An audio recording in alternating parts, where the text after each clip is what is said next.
नमस्कार, ABP news पर मैं हूं आपके साथ शीरीन। वक्त हो गया न्यूज एट 10 का। सबसे पहले बात उन 4 बड़ी खबरों की जिन्हें आज आप इस बुलेटिन में विस्तार से आगे देखेंगे। नीला ड्रम तो आपको याद ही होगा, वही नीला ड्रम जिसमें मुस्कान ने अपने पति सौरभ को काटकर पैक कर दिया था। आज मध्य प्रदेश में एक पति नीले ड्रम की दहशत से घबराकर थाने पहुंच गया। पत्नी पर क्या आरोप लगाए वो आगे आपको बताएंगे। बात करेंगे अलीगढ़ की सास और उनके होने वाले दामाद के इश्क की, जिन्होंने आज थाने में सरेंडर कर दिया। इस कहानी का क्लाइमैक्स क्या है, इसकी भी पूरी खबर आपको बताऊंगी। और बात होगी महंगे इलाज के मृत्यु दंड की। ये कहानी दिल तोड़ देने वाली है। जब एक शख्स अपनी पत्नी का इलाज नहीं करवा पाया तो पहले उसे गोली मारी और फिर खुद सुसाइड कर दिया। और इसी तरह एक दिल दहला देने वाली खबर उत्तराखंड से भी सामने आई, जहां एक पिता ने अपने ही बेटे को मौत के घाट उतार दिया और इसके लिए उसने समोसे वाली साजिश रची है। सभी खबरों पर विस्तार से आपको जानकारी देंगे। मध्य प्रदेश के मुरैना में जिला अस्पताल का ऑपरेशन थिएटर आग की लपटों से घिर गया। आग लगते ही पूरे अस्पताल परिसर में अफरा तफरी मच गई। हालांकि गनीमत ही रही कि वक्त रहते मरीजों को बाहर निकाल लिया गया था। आग की लपटें इतनी भयानक हैं कि ऑपरेशन थिएटर की खिड़कियां लाल नजर आने लगी है। आग की लपटें देखकर अस्पताल में अफरा तफरी मची हुई है। मरीजों को ड्रिप के साथ ही कमरे से बाहर निकाला जा रहा है। अंधेरे में लोग मोबाइल का टॉर्च जलाकर भागते हुए दिखाई दे रहे हैं। वीडियो में दिख रहा है कि एक मरीज जिसके पैर पर प्लास्टर चढ़ा है वो जमीन पर ही बैठा है। जो मरीज चलने की हालत में नहीं, उसे स्ट्रेचर के सहारे बाहर निकाला जा रहा है। बताया जा रहा है कि ये आग इलेक्ट्रिकल पैनल में शॉर्ट सर्किट की वजह से लगी थी। हालांकि राहत की बात ये रही है कि किसी भी मरीज को कोई नुकसान नहीं हुआ। मध्य प्रदेश के रीवा से नीले ड्रम की दहशत की कहानी सामने आई। एक पति एसपी ऑफिस पहुंचा और ये दावा करने लगा कि उसकी पत्नी उसे काटकर ड्रम में पैक करने की धमकी दे रही है। इस शख्स का नाम हीरालाल है और इसकी दहशत इस वजह से ज्यादा बढ़ी है क्योंकि इसके घर में पहले से ही नीला ड्रम मौजूद है। ये बोलती है कि उस दिन ड्रम का कहानी आया था तो उसने बताया कि ऐसा ऐसा हुआ है, मेरा तो हिम्मत नहीं पड़ता है। काट के डाला था और सीमेंट में पैक कर दिया था अपने पति को। वो बोलती है कि ऐसे ही घटना करना पड़ेगा तुम्हारे साथ। ये पीड़ित पति पुलिस वालों से अनुरोध कर रहा है कि उसकी पत्नी को समझा दें ताकि वो कोई ऐसा वैसा कदम न उठाए, क्योंकि इसके 3 छोटे छोटे बच्चे भी हैं। और दावा है कि पत्नी अक्सर मायके भाग जाती है और वहाँ पहुंचकर धमकी देती है। हमारी पत्नी मायके भाग जाती, बार बार धमकी देती, उसके मायके पक्ष को धमकी देते हैं और वो घर में रहती नहीं। लोग इस शख्स को सलाह दे रहे हैं कि या तो घर से नीला ड्रम हटवा दें और अगर नहीं हटवाता है तो फिर घर में सीमेंट रखने की भूल ना करें। यूपी के अलीगढ़ में बेटी की शादी से पहले अपने होने वाले दामाद के साथ फरार होने वाली महिला को पुलिस ने प्रेमी समेत हिरासत में ले लिया है। दोनों ने खुद थाने में सरेंडर किया था। ये वही महिला है जो अपने होने वाले दामाद के साथ भाग गई थी। इन दोनों के किस्सों ने सोशल मीडिया पर खूब सुर्खियां बटोरी थी, लेकिन अब दोनों पुलिस की कस्टडी में हैं। हालांकि महिला का कहना है कि वो अब भी राहुल के साथ ही रहना चाहती है। आप क्या कहना चाहेंगी? अब क्या कहना, साथ में रहेंगे और क्या कहना चाहेंगे। बस सुबह परिवार वाले आ जाएंगे जब बात होगी। किसके साथ में रहेंगी? किसके साथ में? जिसके साथ गई हूँ उसके साथ। और पति जो रहेगा अपने बच्चों के साथ। इधर राहुल का कहना है कि महिला का पति उसे हमेशा टॉर्चर करता रहता था, जिससे वो परेशान हो गई थी। मरने के लिए मतलब निकल रही थी कि आप नहीं आओगे तो मैं मर जाऊंगी। प्रेम ऐसा मतलब ये मरने के लिए मतलब मोहताज हो रही थी। ये मतलब घर वाले मतलब टॉर्चर कर रहे थे कि मुझे टॉर्चर कर रहे हैं तो इसलिए ना मैं मर रही हूँ, मुझे लेके जाओ। अपना देवी ने गहनों और रुपए लेकर भागने के आरोपों को भी झूठा बताया और कहा कि उन्होंने कुछ नहीं लिया। यूपी के इटावा में बेकाबू ट्रक ने ट्रैक्टर को टक्कर मार दी और इस हादसे में 2 लोग घायल हो गए। ट्रक ड्राइवर की इस हरकत से नाराज लोगों ने जो कुछ किया, वही तस्वीरें अब वायरल हैं। 1, 2, 3, 4, 5 और ट्रक धड़ाम हो गया। ये उसी ट्रक के पलटने के दूसरे कैमरे से बनाई गई तस्वीर है। 40 से 50 टन वजनी ट्रक को इन नाराज लोगों की भीड़ ने पलट दिया। इटावा के मुलायम नगर में इस नाराजगी के पीछे ट्रक और ट्रैक्टर के बीच एक्सीडेंट है। तेज रफ्तार ट्रक की टक्कर में ट्रैक्टर से जा रहे 2 स्थानीय लोग बुरी तरह घायल हो गए। टक्कर कितनी भीषण थी, अंदाजा ट्रैक्टर के यहाँ पड़े टायर और पुर्जों से लगाया जा सकता है। इसी से नाराज स्थानीय लोगों ने फायर सर्विस की रेस्क्यू टीम के सामने ही पूरा का पूरा ट्रक पलट दिया। हादसे में घायल एक व्यक्ति की हालत नाजुक बनी हुई है।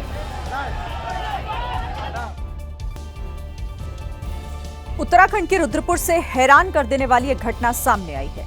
पुलिस ने एक नाबालिग बच्चे की लाश झाड़ियों से बरामद की, लेकिन इसके हत्यारे का नाम सुनकर आप भी चौंक जाएंगे। हत्यारा कोई और नहीं, नाबालिग बच्चे का बाप था, जो घड़ियाली आंसू बहाकर पुलिस को गुमराह कर रहा था। दरअसल बच्चा आए दिन घर में चोरी किया करता था, जिससे देवी दत्त परेशान हो गया। 15 अप्रैल को वो बच्चे को समोसे का लालच देकर सिटकुल इलाके की तरफ निकल गया। वहाँ उसने पहले बच्चे का गला घोटा, फिर पास की झाड़ियों में लाश को ठिकाने लगा दिया, जिसके बाद परिजनों को फोन कर बच्चे की लाश मिलने की जानकारी दी। पुलिस ने सीसीटीवी फुटेज खंगाले और उसमें देवी दत्त बच्चे को ले जाता हुआ दिख रहा था। पुलिस ने सख्ती से पूछताछ की तो देवी दत्त ने अपना जुर्म कबूल कर लिया। फिलहाल आरोपी सलाखों के पीछे है। बिहार के मुजफ्फरपुर में एक दिल दहला देने वाला अग्निकांड हुआ है। इस अग्निकांड में 4 मासूम बच्चों की जलकर मौत हो गई। इन सभी बच्चों की उम्र 10 साल से भी कम थी। हादसा सिलेंडर फटने से हुआ। जैसे ही सिलेंडर फटा, दर्जनों घर एक एक कर आग की लपटों में घिर गए। ग्रामीण जब तक इकट्ठा होते और लोगों को बाहर निकालते, तब तक 4 बच्चों की जलकर मौत हो चुकी थी। कई लोग इस आग में झुलस भी गए। सिलेंडर ब्लास्ट से ये घटना हुई है और इसमें 4 बच्चों की, छोटे बच्चं की दुखद मृत्यु हुई है। जिन 4 बच्चों की जलकर मौत हुई, उसमें 3 बच्चे राजन पासवान नाम के युवक के थे। मृतक बच्चों की मां का रो रो कर बुरा हाल है।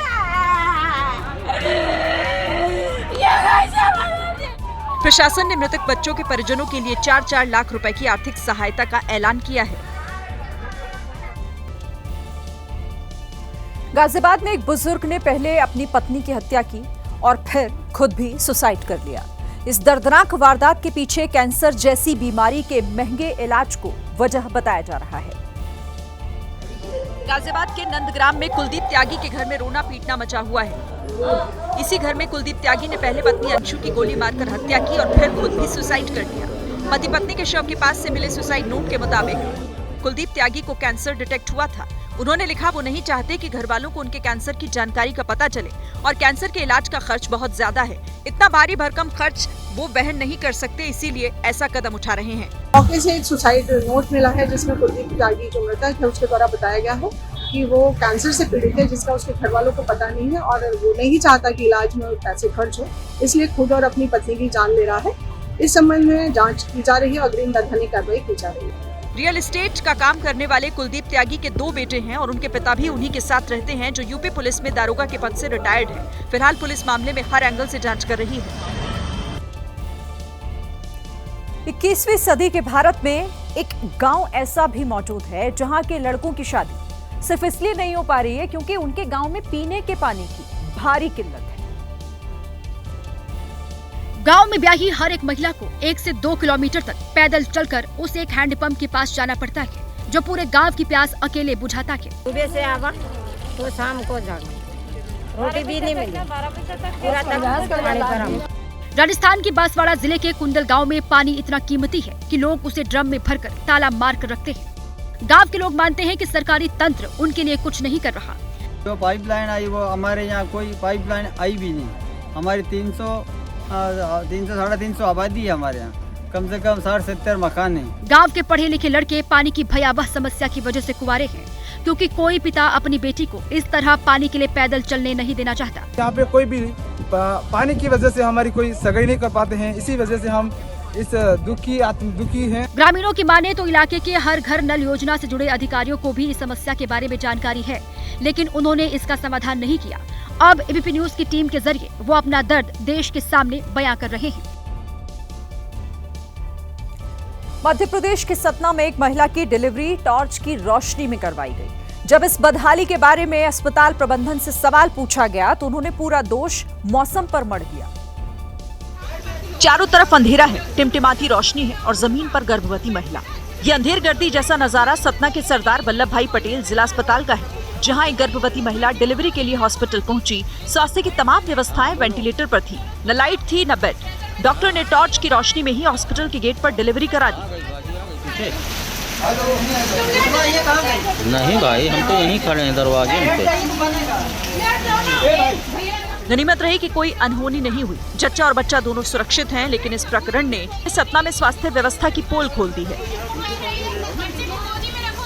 महिला जो आई है उस समय वो डिलीवरी की मतलब कहना चाहिए जो लास्ट स्टेज होती है उसमें वो अस्पताल पहुंची, और कुछ संयोग ऐसा बना कि उसी समय मौसम बिगड़ा था। आपको मालूम है, आंधी पानी आया, तेज झोंके आए, लाइनें टूटी, लाइट गोल हुई। इस घटना के बाद जिला अस्पताल में बिजली बंद होने पर लाइट के लिए बनाई गई वैकल्पिक व्यवस्था हाथी दांत साबित हुई। तो जनरेटर लगे हुए हैं, लेकिन जनरेटर ऑन करने के लिए एक स्टाफ जाके जब तक ऑन करेगा, स्टाफ होगा और लाइट चालू होगी तो 2-3 मिनट तो लग जाएंगे। और अंदर व्यवस्थाएं थी, अंदर लाइटें जल रही हैं। कौन बताए डॉक्टर साहब को टॉर्च की रोशनी को लाइट नहीं कहते। सोचिए, जब गर्भवती महिला हॉस्पिटल पहुंची तब शाम के 7:30 बज रहे थे। हॉस्पिटल में बत्ती गुल थी। अगर आधी रात में कोई मरीज आता तो क्या होता।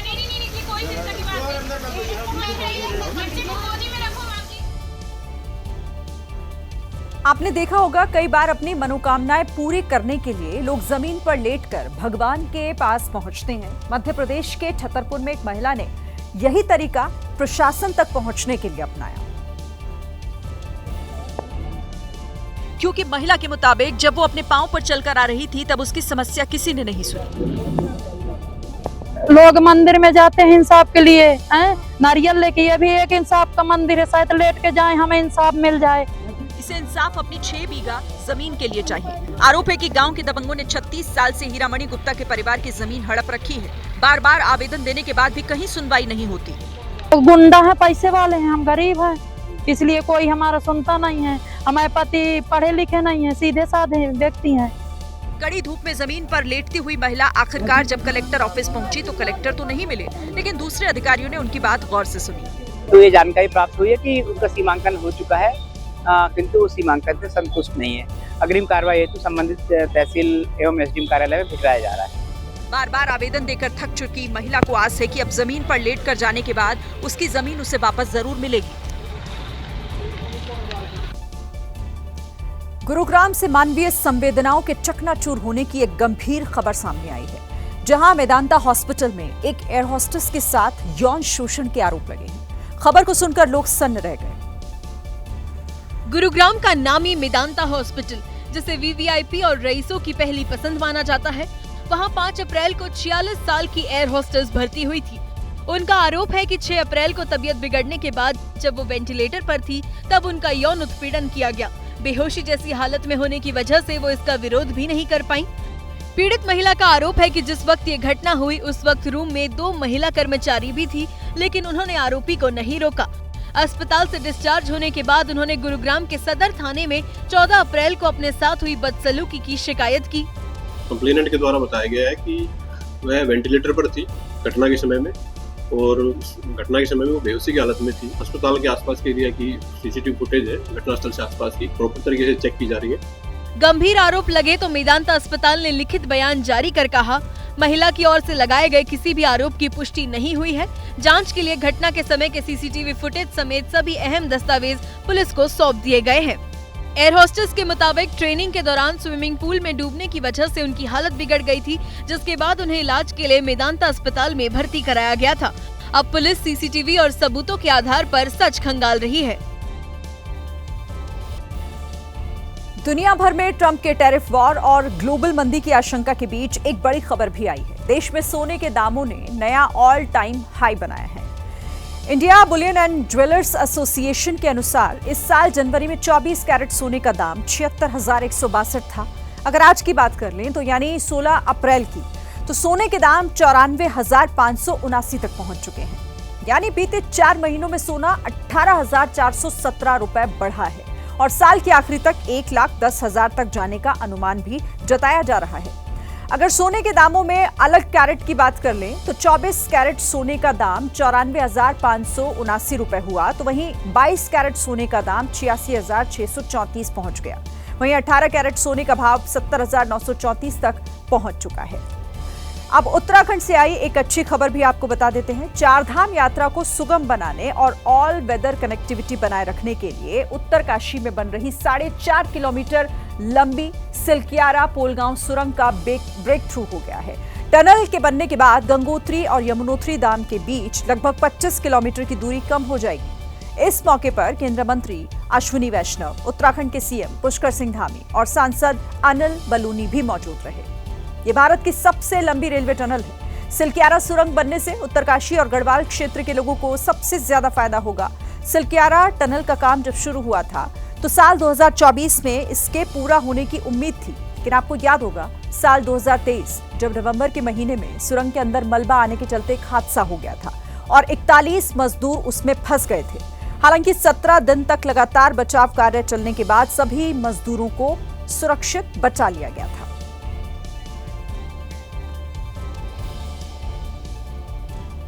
नॉर्थ सिक्किम में एलएसी के पास भारतीय सेना ने शक्ति प्रदर्शन किया है। पहली बार हिमालय के पार जाकर तिब्बत से सटे हुए इलाकों में अभ्यास का वीडियो सेना ने जारी किया है। पहली बार हिमालय के पार तिब्बत से सटे इलाकों में युद्धाभ्यास। पानी, आकाश, जमीन तीनों जगह पर सेना के युद्धाभ्यास की ये दिव्य तस्वीरें हैं। 19,000 फीट की ऊंचाई पर यह जगह देश के सबसे ठंडे युद्ध क्षेत्रों में से एक है और यहाँ हिंदुस्तान के जवानों की जाबाजी देखिए। टैंक, तोप, drone, ATV, special vehicle Tibet क्षेत्र में सेना का शौर्य देखते ही बन रहा है।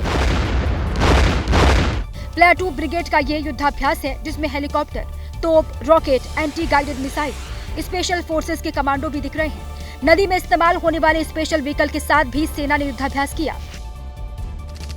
सिखों और बौद्ध धर्म के सबसे पवित्र झीलों में से एक गुरु डोंग मार्ग झील यहीं पर है। ये तिस्ता नदी का उद्गम स्थल भी है। 2020 में इसी इलाके में भारत और चीन के सैनिकों के बीच झड़प भी हुई थी। 5 साल बाद इस इलाके में जाकर सेना ने अपनी प्रहार क्षमता का प्रदर्शन किया। देश के फॉरवर्ड पोस्ट के पास सेना ने अपने रण कौशल का अभ्यास किया। इस इलाके में सेना के प्रति संवेदनशीलता और बेहतर तैयारी को सेना ने साझा किया है। अब सियासत की बात कर लेते हैं। वक्फ कानून बनने के बाद से ही बंगाल हिंसा और राजनीति की आग में धधक रहा है। आज राज्य की मुख्यमंत्री ममता बनर्जी ने मुस्लिम समुदाय के धार्मिक नेताओं के साथ बैठक की, जहां उन्होंने बीजेपी के नेताओं पर जमकर हमला बोला। ये बैठक कोलकाता के नेताजी इंडोर स्टेडियम में हो रही है। ममता बनर्जी ने मुस्लिम धर्मगुरुओं से कहा है कि अगर कोई बीजेपी की बात पर उत्तेजित होकर राज्य में अशांति पैदा करना चाहता है तो उसे नियंत्रित किया जाए। ममता बनर्जी ने कहा कि उनके राज्य में दुर्गा पूजा और सरस्वती पूजा घर घर में बनाई जाती है, लेकिन बीजेपी कहती है कि सरकार इन त्योहारों को मनाने नहीं देती। दीदी ने यूपी के सीएम योगी आदित्यनाथ पर भी तीखा पलटवार किया। कितना यूपी में कितना लोगों को लिंचिंग करके मरा है, पहले यूपी संभालने दो। वो अभी खुद खड़ा होंगे तो वो हार जाएंगे। उसको यूपी में खड़ा होने का जायगा नहीं है तो बंगाल में घूमता है, घूमने दो। ममता बनर्जी ने कहा कि वो सर्वधर्म समभाव में विश्वास करती हैं। उन्होंने बीजेपी के नेताओं पर पश्चिम बंगाल को बदनाम करने का आरोप लगाया। अमित शाह जी, आपको तो कोई पहचानता नहीं है, वो इसको ही पहचानता है जो गुजरात दांगा में देखा, वो लोग पहचानता है बहुत अच्छा से। वो आज भी हम लोग नहीं भूला। ममता बनर्जी ने वक्फ कानून को लेकर नीतीश कुमार और चंद्रबाबू नायडू को भी घेरा और मुस्लिम समाज से कहा कि वो ऐसे लोगों को वोट देने से पहले जरूर सोचें। मुर्शिदाबाद में हुई हिंसा को लेकर बीजेपी ममता सरकार पर आक्रामक है। बीजेपी ने कोलकाता में हिंदू शहीद दिवस मनाया और मुर्शिदाबाद हिंसा के पीड़ित परिवारों को लेकर मीडिया के सामने आई।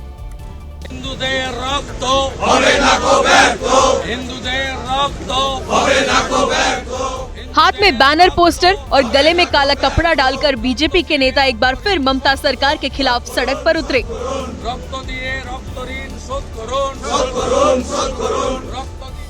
बीजेपी नेताओं का कहना है कि दंगाइयों ने मुर्शिदाबाद में चंदन दास और उनके पिता की हत्या कर दी, जिसके चलते बाकी परिवारों में खौफ है और ममता सरकार कोई कार्यवाही नहीं कर रही।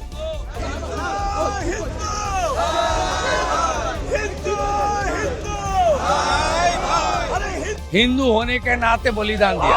पूरा प्रदेश सड़क में है, हिंदू शहीद दिवस मना रहा है पश्चिम बंगाल बीजेपी की ओर से। इस हिंदू शहीद दिवस नाम के कार्यक्रम में हिंसा के दौरान मारे गए लोगों को श्रद्धांजलि दी गई। इसी बीच सीएम ममता बनर्जी ने मारे गए तीनों मृतकों के परिजनों को 10-10 लाख रुपए का मुआवजा देने की घोषणा की है। साथ ही आरोप लगाया है कि 3 में से 1 मौत केंद्रीय सुरक्षा बलों की गोलीमारी से हुई है।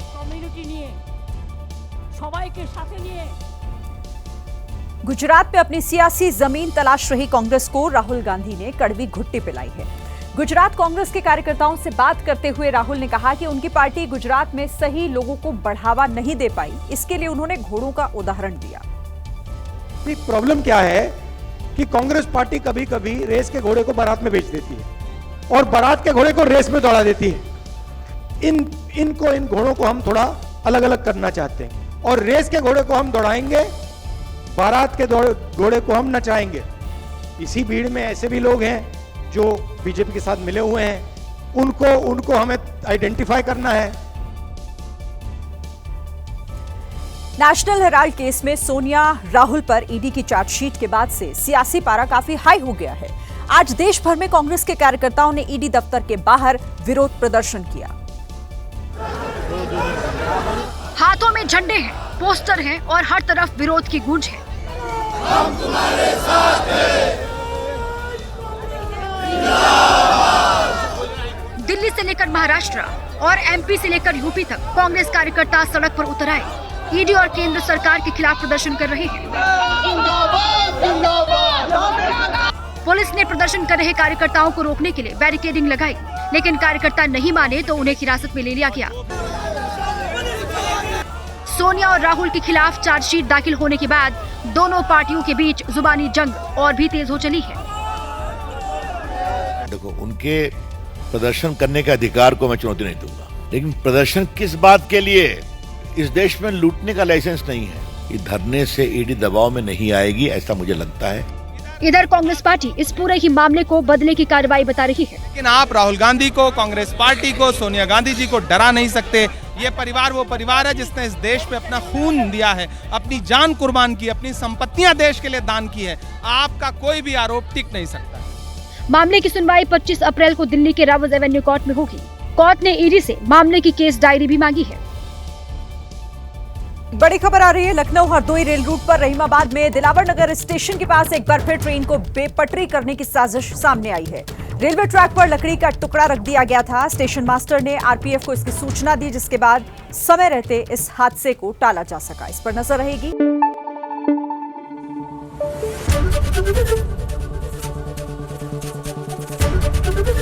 एबीपी न्यूज आपको रखे आगे।